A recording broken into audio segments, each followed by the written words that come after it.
Learnly English Podcast. Okay, let's unpack this. How many of you have ever felt like you need to lock yourself away in a classroom for hours, buried in textbooks, to truly get better at English? It's a common, almost paralyzing feeling, isn't it? That daunting idea that language mastery requires, an intense, time-consuming overhaul of your entire life. Well, welcome to the Deep Dive, where we sift through the noise to bring you those crucial nuggets of insight. Today, we're tackling that very misconception head-on. The myth that you need massive, dedicated study blocks to achieve fluency. Our mission for this deep dive is to, enthusiastically show you how to dramatically improve your English skills, not by adding overwhelming study blocks to your already packed schedule, but by cleverly weaving simple daily habits directly into your existing routine. The sources we've pulled together, combined with our experiences, offer a clear, actionable roadmap for just that, demonstrating how consistency absolutely trumps intensity. Right. What's truly fascinating here is, how often people overcomplicate language learning. They assume it's all about 2-hour study sessions or like expensive intensive courses. But the truth, supported by cognitive science, is that the most powerful improvements actually come from small, consistent actions. Actions that gradually become an integral part of your daily life. This isn't just about learning English. It's about making English a seamless extension of your daily routine, making the entire process feel less like a chore and more like, a natural, enjoyable progression. It's about leveraging every moment, really. And you, our expert today, brings such a brilliant and tangible perspective to this. I mean, just 5 years ago, you moved to the U.S. from Brazil with what you describe as intermediate English. Yet, through a deep commitment to these kinds of daily habits, not formal classes, mind you, you're now completely fluent, thriving as a marketing director for a major tech company. That's an incredible transformation, and it really highlights the undeniable power of consistency over intensity. Can you tell us a bit more about what that initial experience was like for you? It's absolutely true. When I first arrived, I could manage basic conversations. Okay, but those crucial nuances were a real struggle. Imagine being in a professional meeting and feeling completely lost when colleagues used idioms or spoke at native speed, or trying to draft an email that sounded both professional and culturally appropriate. I constantly felt like I was translating in my head from Portuguese, which made my speech slow and kind of choppy. It was a significant barrier to truly integrating, both at work and socially. The genuine shift, the breakthrough, truly happened through consistent, manageable daily practices, the very ones we'll be diving into today, that subtly retrained my brain. And from my side, as an ESL teacher with, over 8 years of experience now, I've watched hundreds of students make incredible progress. And you know what? It's never the ones cramming for hours, burning themselves out. It's always the ones who build sustainable daily habits. They're the ones who integrate English so seamlessly into their lives that it almost feels effortless, even when they're making massive gains. I remember one student, Maria, who was incredibly diligent but constantly felt overwhelmed. When she finally shifted to these smaller, consistent habits, it was like a light switch flipped. Her confidence just soared because she was consistently doing something, not just planning to study.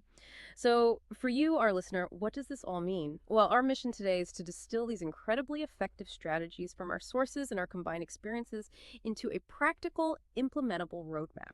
You'll get specific steps you can start implementing today, like right away, to make English a natural, integrated part of your life. We want to equip you with the tools to transform your English without feeling overwhelmed, by showing you how to leverage time you already spend, turning passive moments into powerful learning opportunities. Exactly.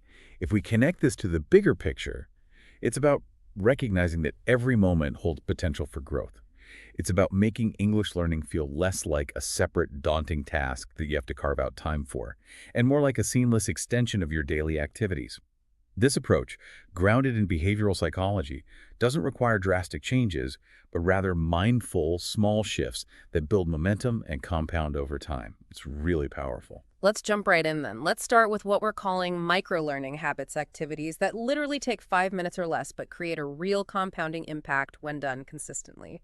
These are your quick wins, the foundational shifts that demand very little time but yield surprisingly significant returns over time. Yeah, and for me, the simplest yet most profoundly effective habit was the phone language switch.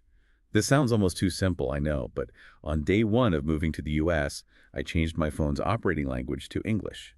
Every single interaction, checking the time, sending a text, using any app, navigating settings, became an encounter with English in a natural, practical context.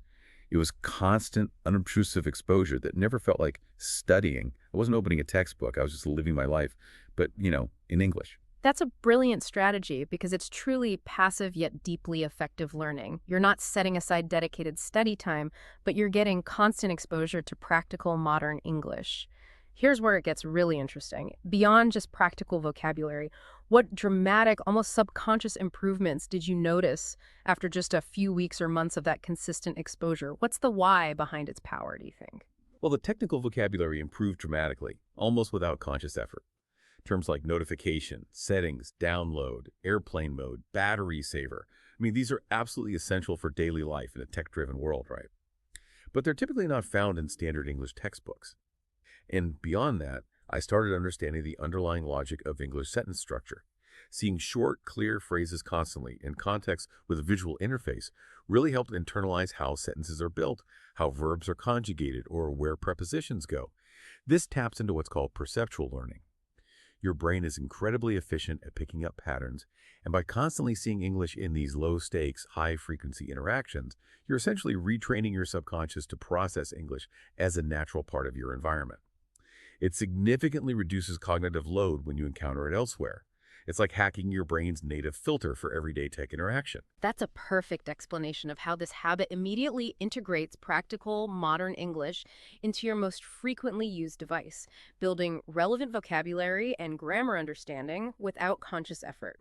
You're essentially creating a mini English immersion environment right in your pocket. It's a powerful, almost effortless way to build familiarity.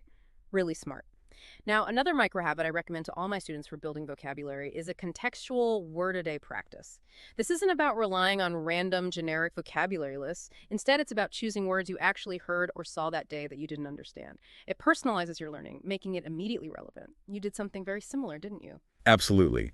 My method was super simple. I kept a note on my phone called Today's Words. Whenever I heard or read something I didn't understand, whether it was in a conversation at work, on TV, or an email, I'd quickly jot it down. Then later, during a short break, maybe my lunch or just before bed, I'd spend just 3 to 5 minutes looking them up and writing one example sentence using that word. It was a brief, focused action, and the beauty was its immediate relevance. It wasn't abstract at all. So what made that specific method so much more effective than just trying to memorize words from a traditional vocabulary list, do you think? Why was that contextual approach so much more powerful for you personally? Well, it was entirely about context, which is key to long-term memory. These words were immediately relevant because they were encountered in real personal situations. For example, learning the word postpone because my boss used it in a meeting or because I saw it in an email about a project deadline makes it stick. You have a direct memory link, often even an emotional or practical one, to when and where you needed to understand that word. This taps into a powerful cognitive principle called encoding specificity. When you learn a word in a specific relevant context, your brain creates multiple memory cues, not just the definition. This makes recall significantly easier because you're retrieving the word along with a vivid memory of when and where you needed it, strengthening the neural pathways far more than abstract list learning ever could. It makes the word truly yours. And that direct personal connection, as you're saying, is truly what makes these words stick and makes them immediately usable for our listeners in their own daily interactions and writing. You're building a vocabulary that serves your real-world needs, not some generic textbook curriculum. These tiny shifts truly show the compound effect. They don't demand huge chunks of time, but layer effective exposure and practice throughout your day.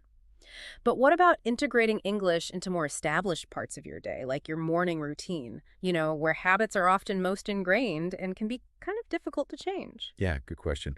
Morning routines are absolutely perfect for building sustainable habits, precisely because they're already part of your day. For me, trying to add a separate study block to my morning never worked.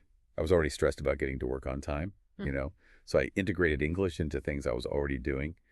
While drinking my coffee and checking the news, I'd read one English news article instead of my native language news. It felt like I was satisfying two needs at once without adding any extra time. It just fit right in. That's a brilliant approach. You're satisfying two needs at once, staying informed and improving your English. This is a classic example of habit stacking, right? That concept from behavioral science where you pair a new habit you want to form, English news reading, with an existing ingrained habit, drinking coffee and checking news. It makes the new habit much easier to adopt because it's piggybacking on an established routine. What did you find most effective here in terms of news sources or your approach? Well, I started with sources like BBC News and CNN because they tend to use clear, standard English, which was incredibly helpful as I was building my comprehension. But here's a truly crucial tip that prevents overwhelm. I didn't try to understand every single word. I focused on getting the main idea of the article. I only looked up words if I encountered them 3 or more times in a week across different articles or contexts. This method prevented me from getting bogged down and discouraged by every single unknown word, kept the momentum going. That's such important advice. So many learners, especially those with maybe an academic background, get paralyzed trying to understand everything perfectly. We tell our students to aim for like 70–80% comprehension and keep moving forward. Perfectionism can truly be the enemy of progress in language learning. The goal is to absorb, to infer meaning from context, not to translate every single nuance immediately. Trust your brain to connect the dots over time. Exactly. And another morning habit that profoundly transformed my speaking was talking to myself in English during my morning routine. I know it sounds a little unconventional, perhaps even a bit silly, but I'd narrate what I was doing or thinking. Simple things like, now I'm brushing my teeth, the weather looks rainy today, I need to remember to bring an umbrella. Or even just describing the layout of my apartment. It was a private, completely low-pressure way to practice speaking. Nobody was listening. Self-narration is incredibly powerful. It's like having a private, always available tutor in your head. What specific improvements did you notice from this practice? It's often touted for fluency, but what did it specifically do for you? Well, it dramatically improved my ability to think directly in English, which was a huge defining breakthrough for me. Before, I was constantly translating from Portuguese in my head, which made my speech slow, hesitant, and kind of choppy when I finally spoke. Self-narration helped me bypass that mental translation buffer for everyday activities, making my spoken English feel much more automatic and fluid. We call this building automaticity, essentially training your brain to produce English without the conscious effort of converting thoughts. It makes your speech much more fluid and less reliant on your native language's grammar. It helps with fluency because you're practicing common vocabulary and sentence structures without any external pressure or judgment. There's no fear of making a mistake when you're just talking to yourself. This is why this habit matters so much to you, our listener. This is a zero-cost, private way to develop automaticity in English thought and speech. By making everyday language feel natural, you're boosting your confidence for real conversations down the line because you've already had countless rehearsals in a completely safe space. It builds that muscle memory for your brain and mouth. And this naturally raises an important question. What about those blocks of time we often consider wasted, like our daily commute?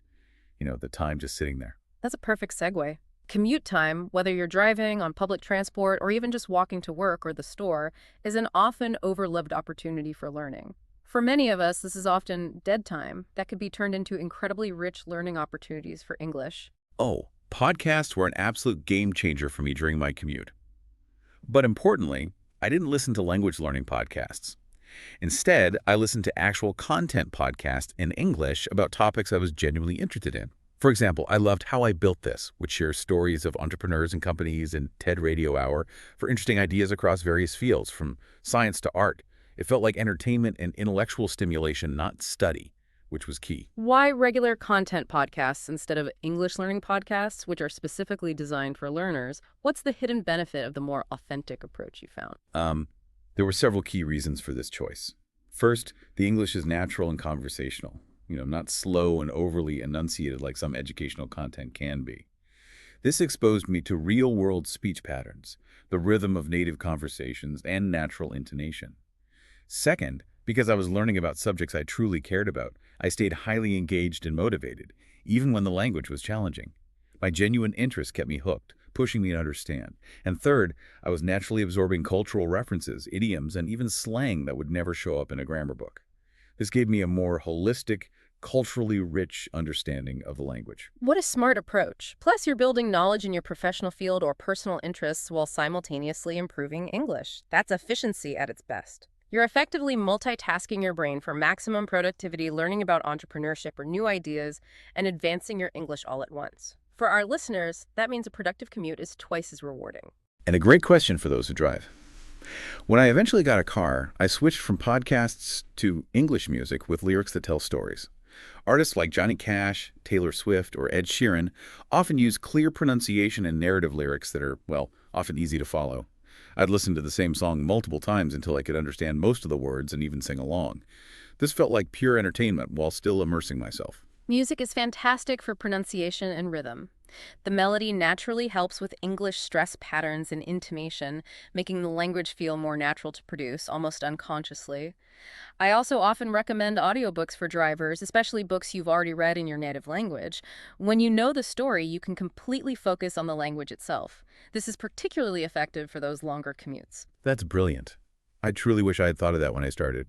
Knowing the story provides such incredible context, allowing you to truly focus on the language. It introduces rich, descriptive vocabulary that you might not get in shorter podcasts or news articles. It's a real deep dive into narrative English without the cognitive load of following an unfamiliar plot. Great idea. So for you, our listener, this approach turns passive listening into active engagement with pronunciation, intonation, and a deeper vocabulary, all without distracting from driving. You're making your commute productive and enjoyable in multiple creative ways. From personal commutes, let's now strategically move into the professional realm, because for many of you, boosting your English for work is a primary goal. For listeners aiming for professional English improvement, the workplace offers incredibly unique, practical, daily practice opportunities that are often overlooked. This is where your English can directly impact your career trajectory and opportunities. It's high stakes, but also high reward. Yeah. Email became my secret weapon for professional English. Yeah. Seriously. Instead of just quickly reading emails, I started paying close attention to how native speakers structured their messages. I noticed patterns in how they made requests, gave updates, or, delivered bad news diplomatically. It was a masterclass in professional tone, one I had to learn quickly. That's so insightful. Can you give us a specific example of those subtle differences you noticed in professional email communication? Something that really stood out as a cultural or linguistic nuance. Certainly. I quickly noticed that very direct requests, like simply send me the report, were almost always softened with phrases like, when you have a chance, could you send me the report? Or, I'd appreciate it if you could send me the report by EOD. Good night. These subtle differences in politeness levels aren't typically taught in textbooks, but they are absolutely crucial for building effective workplace relationships, avoiding misunderstandings, and maintaining a professional, respectful image, especially in American corporate culture. It's about being effective without being perceived as demanding. Exactly. Professional English is as much about tone and politeness and understanding those cultural nuances as it is about vocabulary and grammar. It's about navigating those unspoken rules that can make or break a communication. So what did you do with these observations beyond just noticing them? How did you integrate that learning actively? Well, I created templates based on emails from respected colleagues. I wasn't copying them exactly, of course, but I was reverse engineering the underlying structure and common phrases. For example, I learned that Americans often start with a friendly opener, like, hope you're having a good week, or hope you had a good weekend before getting to business, which differs significantly from more direct styles in other cultures like Brazil. This helped me to sound more natural, approachable, and integrated into the communication flow. This habit alone dramatically improved my written communication. For you, our listener, this habit helps you master crucial unspoken rules of professional communication, which are rarely taught in textbooks, but are vital for building effective workplace relationships and enhancing your professional image. This is about being culturally competent, not just grammatically correct.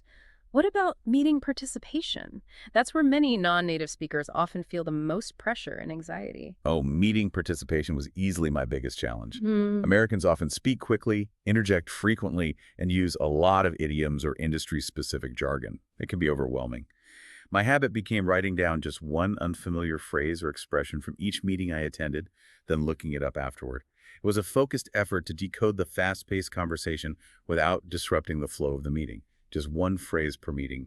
Manageable. And how did that very targeted single phrase approach help with future meetings? So what does this all mean for someone wanting to participate more confidently and effectively in those fast-paced, high-stakes discussions?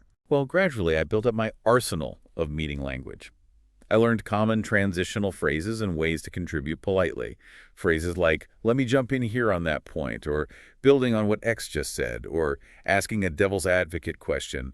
Once I understood these and practiced them, I could participate more naturally and with greater confidence. I also started practicing transitional phrases that would buy me thinking time, like, "That's a great question. Let me think about that for a moment before I respond." These phrases were absolute lifelines, giving me a moment to organize my thoughts in English before speaking, reducing my anxiety significantly. They made me feel much more in control. For our listeners, this proactive approach reduces anxiety and empowers you to participate more naturally and effectively in high-stakes professional discussions, allowing you to contribute your ideas confidently and clearly. You're not just reacting, you're engaging strategically and thoughtfully, which elevates your professional presence. Right. And from formal workplace communication, let's explore how something you're probably already doing every day. Social media can be a surprisingly powerful English tool. Absolutely. Let's talk about social media, which for most people is a huge, often time-consuming part of daily life. It's often seen as a distraction, but how can we cleverly turn social media scrolling into truly effective English learning opportunities? Okay, this might sound a little bit drastic, Right. but I deliberately unfollowed almost all accounts in Portuguese and started following English-speaking accounts in my areas of interest.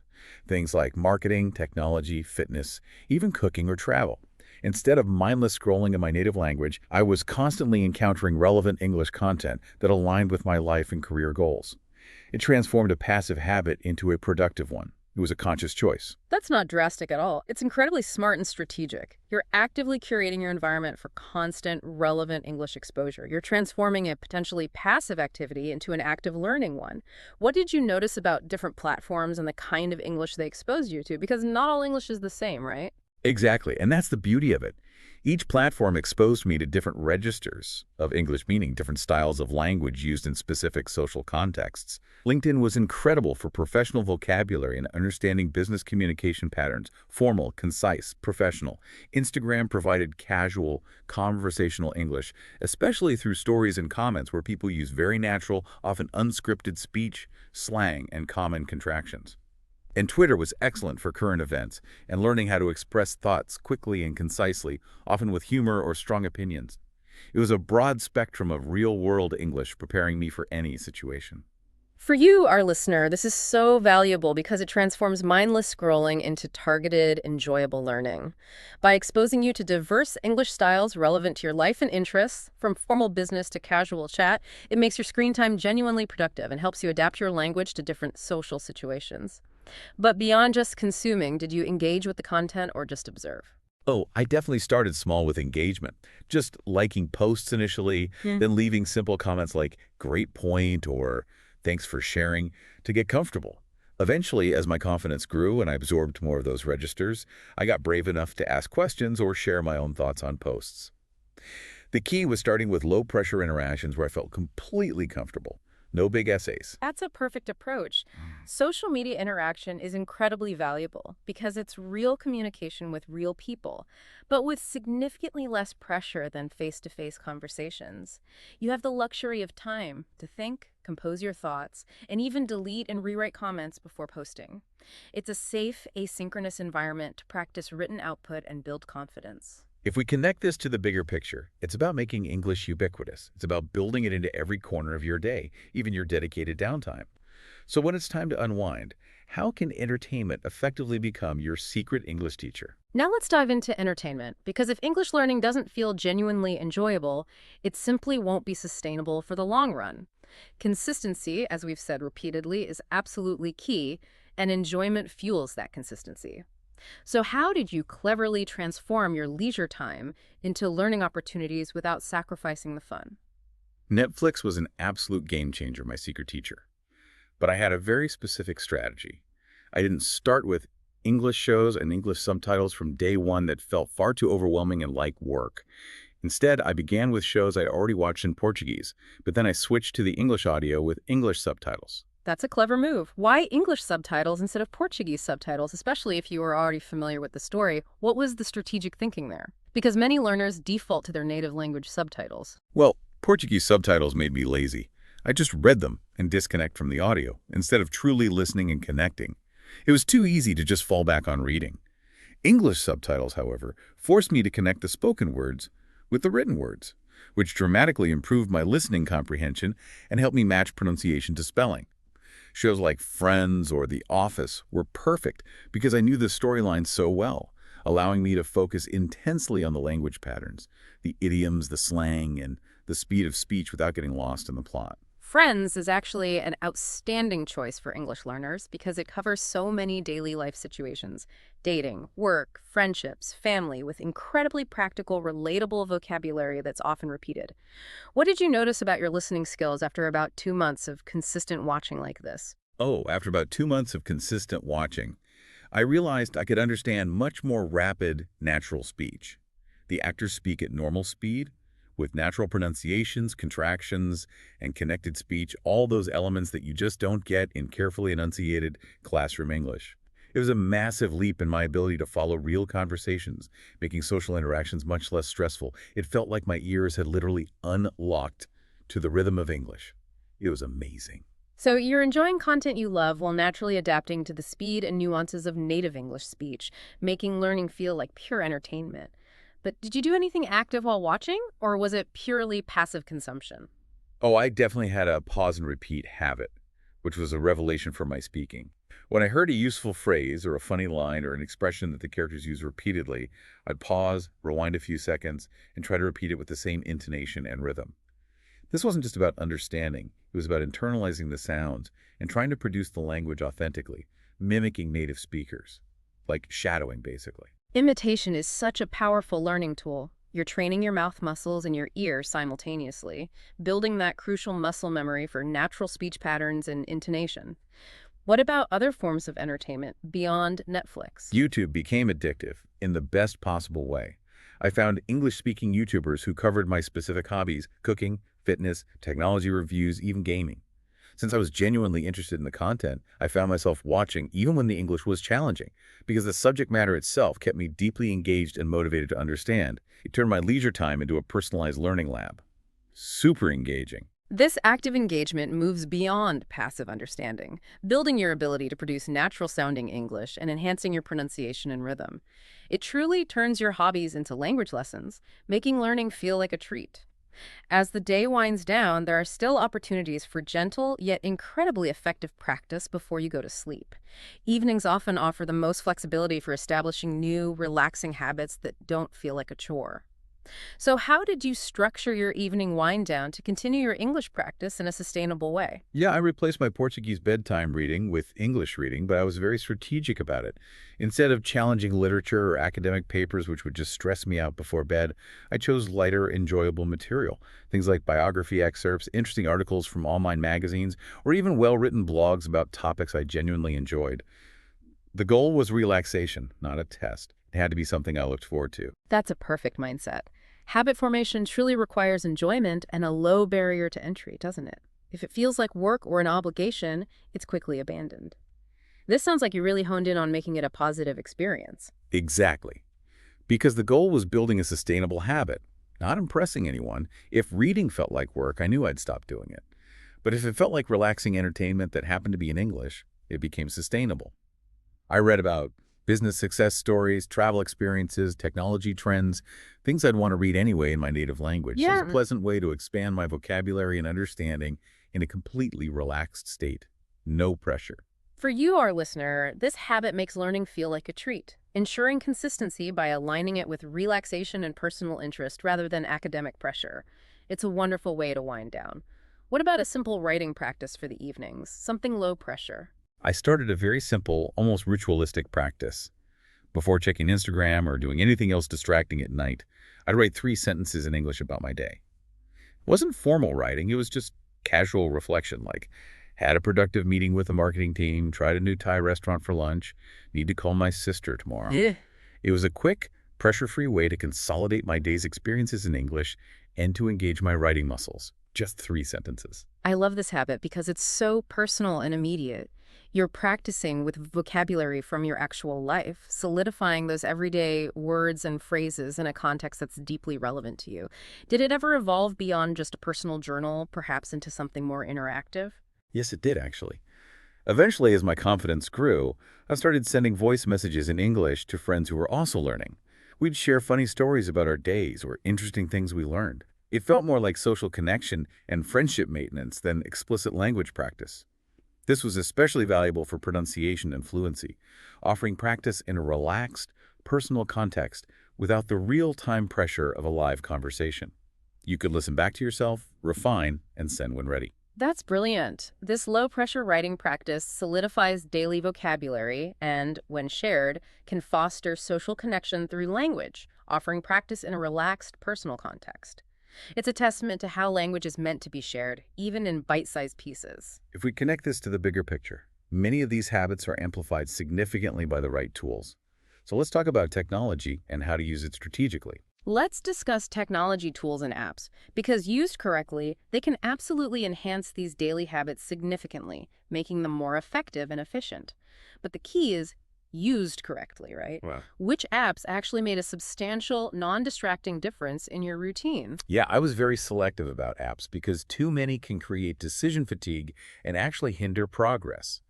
The one that made a huge immediate difference for my writing was Grammarly.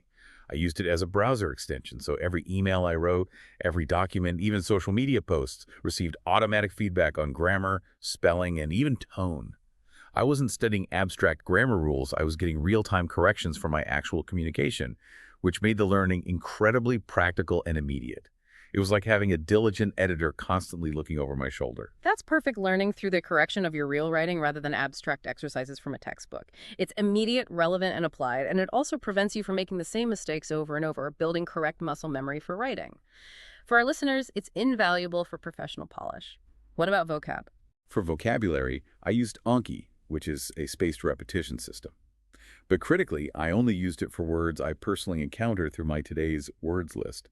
I'd add the word, but crucially, I'd include the actual sentence where I found them. So instead of just learning postpone delay, I'd learn the meeting was postponed until next Friday with that specific context. This taps into the forgetting curve principle, making sure you review words just as you're about to forget them. Yes, context-based learning is so much more effective than isolated vocabulary words. And Anki isn't just flashcards, it's that spaced repetition system, a method scientifically designed to optimize memory. It presents words to you right before you're likely to forget them, leveraging the forgetting curve. By adding your own contextual sentences, you're not just memorizing, you're building robust, usable vocabulary links that stay with you because they're personally relevant. It deepens understanding and aids retention immensely. Google Translate also became my reading companion, but used judiciously. When reading articles online, I'd highlight unfamiliar phrases and get instant translations without breaking my reading flow. But the key was not translating everything. Only words or phrases that seemed truly important for overall comprehension, not every single unknown term. Kept the challenge there. Excellent balance. Translation tools should absolutely enhance understanding, not replace the challenge of figuring things out from context. They're a helpful crutch when you need it, not a replacement for your own cognitive effort, which is essential for true learning.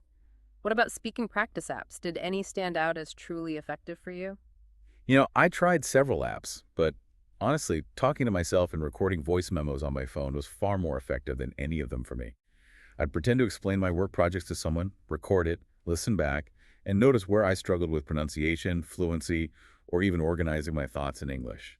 It was a private, low-pressure way to practice and self-correct, and I could do it anytime, anywhere, no subscription needed. Self-recording is incredibly underrated. You become your own teacher, identifying patterns in your speech that need improvement, from pronunciation to sentence structure to hesitations. Plus, you can practice anytime, anywhere without scheduling or an internet connection. It puts you in the driver's seat of your own spoken English improvement. Now, let's look at how to maintain this momentum on weekends, which often bring more time but also more distractions. How do you keep English integrated into your leisure so it feels like a treat, not an obligation? Yeah, weekends were key. Habits had to feel like treats, not obligations. My Saturday mornings became English breakfast time. I'd go to a local cafe, order in English, and then read English news or blogs while enjoying my breakfast. It felt indulgent rather than studious, and it was a pleasant, self-rewarding way to start the weekend with English immersion. I love that association. Making English feel like a reward rather than a chore is absolutely essential for long-term consistency. So you're accomplishing real-life tasks, like going to a cafe and staying informed, all while practicing English. That's brilliant multitasking and habit stacking for sustained engagement. And on Sunday afternoons, I'd have English projects. I'd choose something practical and enjoyable, like researching a vacation destination, learning about a new hobby by watching English YouTube tutorials, or watching a documentary about something interesting all in English. It was goal-oriented, but still very much aligned with my personal interests, making it feel productive and fun. It wasn't study time. That's a fantastic way to utilize longer blocks of time on the weekends. It transforms potential procrastination time into productive, enjoyable English practice. Did you ever do any formal review or self-assessment of your weekly progress, or was it more intuitive? Nothing formal or anxiety-inducing, definitely not. But I did have a weekly reflection habit. On Sunday evenings, I'd take a few minutes to think about 3 English interactions or moments that went well during the week. Maybe I understood a complex joke, or I gave a confident presentation, and I'd also reflect on one moment that was challenging, where I stumbled. Then, based on that, I'd identify what specific language skills I wanted to gently focus on in the coming week. It was a very personal, low-pressure form of self-assessment, crucial for knowing where to direct my subtle efforts. Kept me on track. Self-reflection is absolutely crucial for maintaining motivation and direction. You're becoming actively aware of your progress and areas for improvement without the pressure of formal testing, making you a more active agent in your learning journey. It helps you stay agile and focused. And this raises an important question. While these habits are incredibly powerful, what about the common obstacles people inevitably face when trying to stick with them? Because it's not always easy. Let's absolutely address the elephant in the room, the common obstacles that often prevent people from maintaining these daily habits.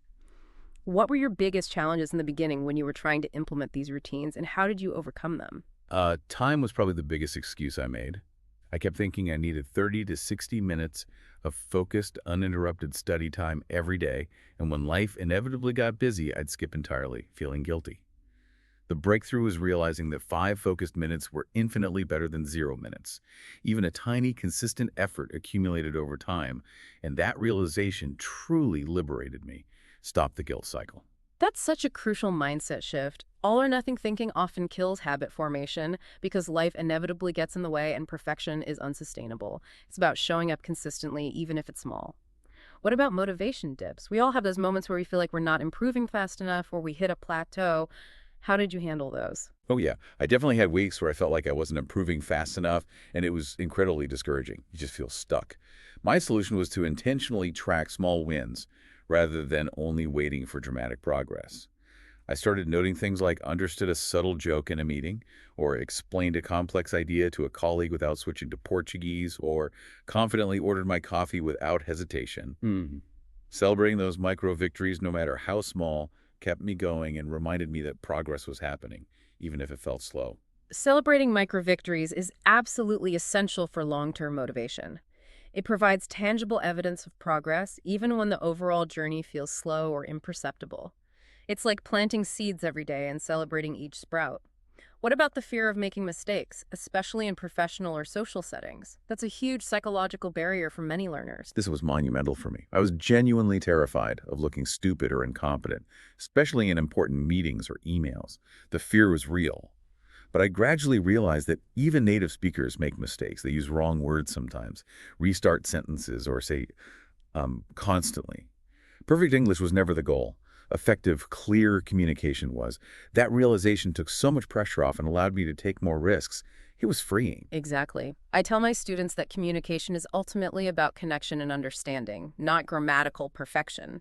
What helped you get comfortable with that imperfection, transforming that fear into something productive and a source of growth? Well, I started viewing mistakes as data rather than failures. When someone corrected me, or if I saw a confused look on their face, I'd think, good, now I know how to say that better next time, instead of feeling embarrassed or ashamed. It became an opportunity to learn and refine, not a personal failing. This reframes mistakes through a growth mindset, which is vital for sustained language acquisition. Mistakes are just learning points. For our listeners, this reframes mistakes as invaluable learning opportunities, releasing the pressure to be perfect and enabling bolder, more confident communication in all contexts. Language is fundamentally about connecting with people, after all. So how do we integrate these habits socially in a way that feels natural and truly rewarding? Let's discuss the social aspects, because language is fundamentally about connecting with people, and that's where fluency truly blossoms. How did you create opportunities for daily social English practice that felt authentic and sustainable, rather than forced or artificial? Yeah, I found it much more effective to join interest-based groups rather than just language exchange groups. Where the focus isn't just the language itself. Things like a local hiking club, a professional networking group in my field, a book club, or even a casual running group. The focus was on shared interests, so conversations felt natural and organic, not like a forced language practice. It was about making genuine friends and pursuing hobbies, with English as the natural medium. And that social motivation was incredibly powerful. You want to connect. That's a brilliant approach because you're building real relationships and social networks while practicing English. The social motivation helps maintain the habit much more effectively than just a transactional language exchange where the focus is solely on language. How did you handle the initial awkwardness or fear of not understanding everything in a fast-paced social setting like a group hike? Well, I proactively prepared a few go-to conversation starters and, crucially, ways to politely ask for clarification. Phrases like, "Could you repeat that more slowly, please?" Or, "What do you mean by that expression?" Or, "Could you rephrase that?" became my absolute safety net. I found that most people were incredibly patient and helpful when they realized I was genuinely trying to participate and understand. Having those phrases ready reduced my anxiety immensely because I knew I had tools to navigate misunderstandings. For you, our listener, this reduces anxiety and makes interactions smoother, empowering you to participate confidently, knowing you have practical tools to navigate misunderstandings without feeling lost. What about creating English-speaking environments at home? How did you extend that social practice into your personal space and make it comfortable? I started inviting English-speaking colleagues or friends for dinner or coffee at my place. It forced me to use English in a comfortable personal setting, which felt less intimidating than a public space. Plus, cooking together or sharing meals naturally creates organic conversation opportunities, often about simple everyday things, what ingredients we're using, how our day was, which is fantastic for practicing common, practical language in a relaxed context. Sharing food helps. Food is such a universal conversation starter, and hosting gives you a wonderful sense of control over the environment, allowing you to challenge your social English skills with people you know and trust, in a space where you feel safe and supported. It's a powerful way to build connection through language. And beyond personal growth, these habits have incredibly tangible benefits, especially in your professional life. Let's really drill down into the career impact now. As we start wrapping up this deep dive, let's talk about how these daily habits you've cultivated so intentionally translated into concrete professional benefits for you. What specific changes did you notice at work, and how did they directly impact your career trajectory? Oh, the confidence shift was absolutely dramatic. After about 6 months of consistently applying these daily habits, I started volunteering for presentations, something that would have terrified me before, honestly. I participated much more actively in meetings, contributing ideas and opinions, and I even felt confident enough to apply for a promotion that explicitly required strong communication skills. These small, consistent steps really opened up doors that felt completely closed before. It was tangible. That's a powerful testament to the compound effect of these habits. Can you point to specific habits that had the biggest, most tangible impact on your professional communication? How did those small daily actions directly translate into observable professional skills that your colleagues or managers would notice? Absolutely. The email observation habit was huge. It helped me master the subtle art of professional politeness and tone, which is so critical in corporate settings. I learned to phrase requests, provide feedback, and convey complex information in a way that was clear, respectful, and culturally appropriate. The self-narration practice from my morning routine helped me think faster in English, leading to much quicker and more coherent responses and contributions in meetings. Less hesitation. And consistently watching business podcasts provided me with invaluable industry-specific vocabulary and cultural knowledge that I could apply directly in my marketing role, making me sound more informed and current. Those are such concrete, transferable skills. Did your colleagues or supervisors explicitly notice the improvement? Was it acknowledged in your performance reviews or professional development discussions? Yes, definitely. My manager specifically mentioned in my annual review that my communication had become much more confident, clear, and impactful. That recognition led directly to new opportunities, like being asked to represent our team in cross-departmental meetings and even lead a major client pitch. Roles that would have terrified me and felt out of reach just a year earlier. It was proof that these habits were truly paying off in tangible career advancement. So what advice would you give to someone who wants to use daily English habits specifically for career advancement? How can they tailor this approach to their precise professional goals and industry? My best advice is to focus very specifically on the English used in your actual work environment. Don't waste time on general vocabulary or grammar exercises that you'll never use in your profession. It's inefficient. Instead, consciously shadow the communication patterns of successful people in your field, Pay attention to how they write emails, how they speak in meetings, how they present. And critically, practice the specific scenarios you face regularly, whether that's giving presentations, engaging in negotiations, handling client calls, or writing technical reports.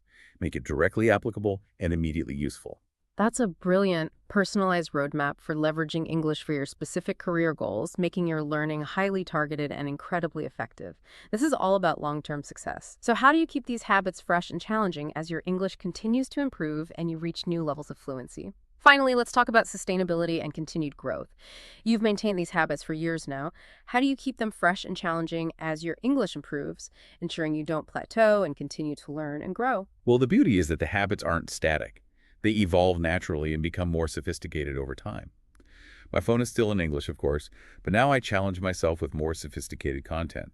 Instead of basic news articles, I'm reading investigative journalism or complex academic papers in my field. Instead of simpler business podcasts, I'm tackling more nuanced, challenging discussions with multiple expert opinions.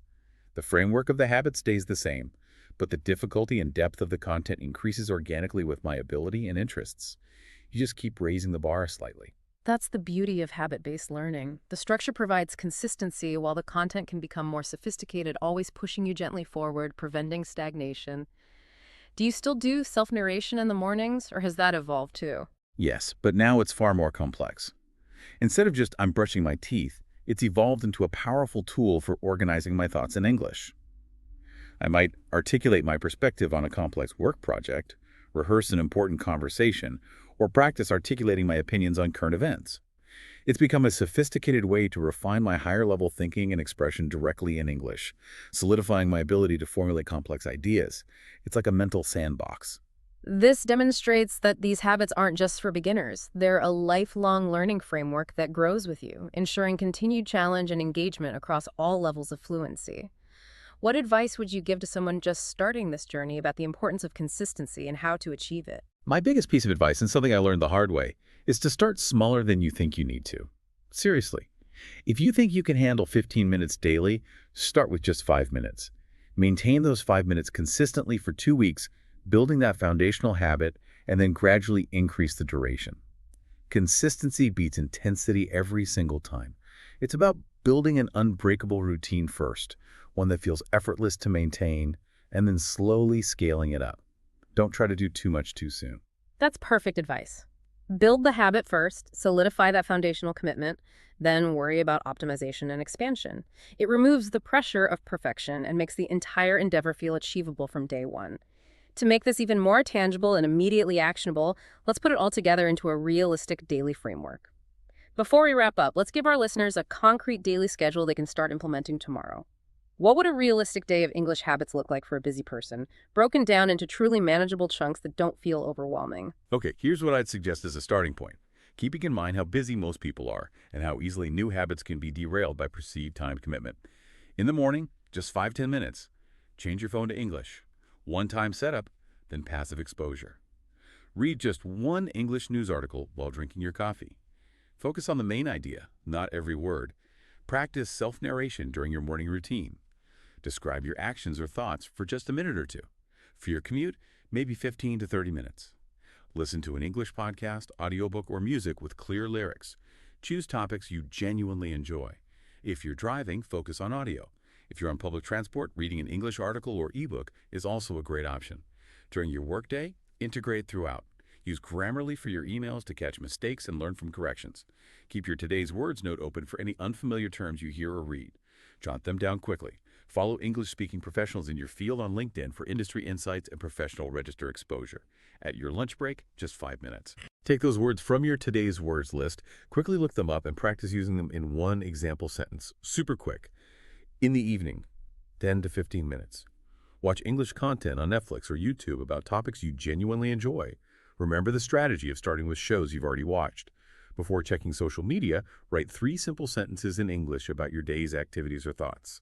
And before bed, around 10 minutes. Do some light English reading, perhaps an interesting article, a well-written blog, or an easy book. Nothing too challenging that would keep you awake or feel like work. That's a perfect, truly actionable framework. It integrates so seamlessly with existing routines rather than adding overwhelming new commitments. The total focused time in that schedule is maybe 45 minutes spread throughout the day, but the passive exposure, like your phone being in English, is constant and builds that powerful background immersion. Exactly. And weekends can be more flexible. That's when you can lean into English hobbies, social activities, or longer content consumption without feeling pressured by weekday schedule. The core principle is making English a part of your lifestyle rather than a separate academic subject that you dread. It's about living in English, not just studying it, making it an effortless, integrated part of who you are. This has been such a practical, insightful, and inspiring conversation, truly a deep dive into sustainable language acquisition. The message is crystal clear. English improvement comes from consistent small actions, not from overwhelming sporadic perfectionist efforts. And I'd say this directly to you, our listener. You're already doing dozens of daily activities, checking your phone, commuting, watching TV, reading, socializing. Yeah. You don't need to add entirely new activities to your already busy day. You just need to do some of your existing activities in English. It's a mindful, strategic shift in approach, not an overwhelming addition to your schedule, and that makes all the difference. It's achievable. Beautifully said.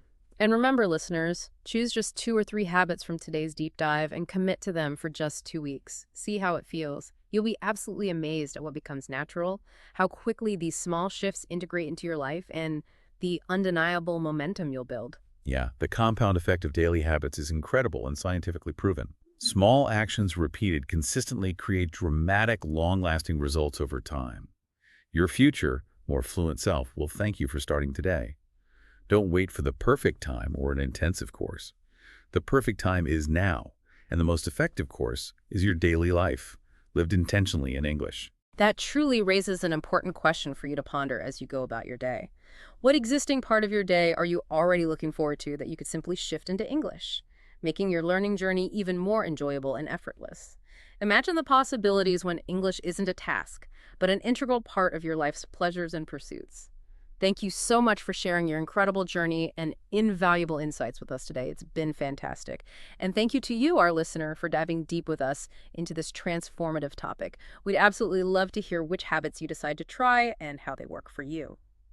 Yeah, connect with us on social media, share your progress, and remember, every day is a new opportunity to improve. Small steps, big dreams. Keep going. Until next time, keep learning, keep growing, and keep making English a natural, enjoyable part of your daily life. Thanks for diving deep with us.